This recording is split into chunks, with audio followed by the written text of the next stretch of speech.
നമസ്കാരം, എല്ലാവർക്കും എൻ്റെ യൂട്യൂബ് ചാനലിലേക്ക് ഹാർദവമായ സ്വാഗതം. ഞാൻ ഡോക്ടർ വിനയൻ ചുനക്കരയാണ്. അപ്പോൾ ഇന്ന് പറയാൻ പോകുന്നത് കർക്കിടക വാവുബലിയെക്കുറിച്ചാണ്. അപ്പോൾ ഈ വർഷം കർക്കിടക വാവുബലി വരുന്നത്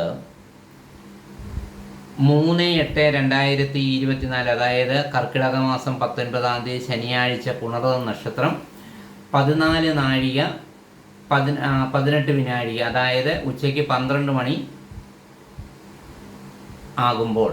അന്നത്തെ തിഥി എന്ന് പറയുന്നത് ചതുർദശി തിഥിയാണ്. ചതുർദശി തിഥി 24 നാഴിക 3 വിനാഴികയാണ്. അപ്പോൾ 24 നാഴിക 3 വിനാഴിക എന്ന് പറയുമ്പോൾ വൈകിട്ട്, അത് ഉച്ചതിരിഞ്ഞ് 3 മണി 55 മിനിറ്റ് വരെയാണ്.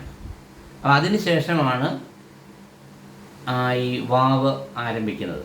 അപ്പോൾ കറുത്തവാവ് ആരംഭിക്കുന്നത്. അപ്പം കറുത്തവാവ് അന്ന് ആരംഭിച്ചാൽ പിറ്റേ ദിവസം, അതായത് 20-ാം തീയതി കർക്കിടക മാസം 20, 4/8/2024 ഞായറാഴ്ച പൂയ നക്ഷത്രം 17 നാഴിക 55 വിനാഴിക, അതായത് ഉച്ചയ്ക്ക് 1 മണി 28 മിനിറ്റ്. അന്ന് അമാവാസി തീരുന്നത് 26 നാഴിക 12 വിനാഴികയിലാണ്, അതായത് 4 മണി 47 മിനിറ്റ് വരെയാണ്. അപ്പോൾ ഈ വർഷം വാവായി എടുക്കേണ്ടത് 3-ാം തീയതി വൈകിട്ട് 3 മണി 55 മിനിറ്റ് കഴിഞ്ഞ്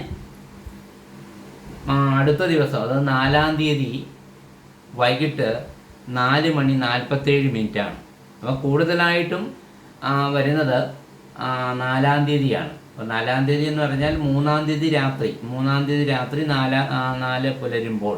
അപ്പോൾ ആ സമയത്താണ് നമുക്ക് വാവുബലി ഇടുവാൻ വേണ്ടി എടുക്കുക. അപ്പോൾ ആരംഭിക്കുന്നത് 3-ാം തീയതി 3 മണി 55 മിനിറ്റിന് ശേഷമാണ്. അപ്പം എടുക്കേണ്ടത്, അപ്പം 12 മണിക്ക് ശേഷമായിട്ട് 4-ാം തീയതി എന്ന് പറയാം. അപ്പം 4-ാം തീയതിയാണ് നമ്മൾ വാവുബലി എടുക്കുന്നത്. ജ്യോതിശാസ്ത്ര പ്രകാരം ഒരു ഉദയവും ഒരു അസ്തമയവുമാണ് എടുക്കുന്നത്. അപ്പം നമ്മളിവിടെ എടുക്കേണ്ടത് പൂർണ്ണമായി ഏറിയ കൂറും വരുന്നത് 4-ാം തീയതി ആകയാൽ, അപ്പം 4-ാം തീയതിയാണ് വാവുബലി ഇടേണ്ടത്. 3-ാം തീയതി പുലർന്ന് 4-ാം തീയതിയാണ് വാവുബലി ഇടേണ്ടത്. അപ്പം എല്ലാവർക്കും നല്ലൊരു ദിവസം ആശംസിക്കുന്നു. അപ്പം മറ്റൊരു വീഡിയോയുമായി വീണ്ടും കാണാം. നമസ്കാരം.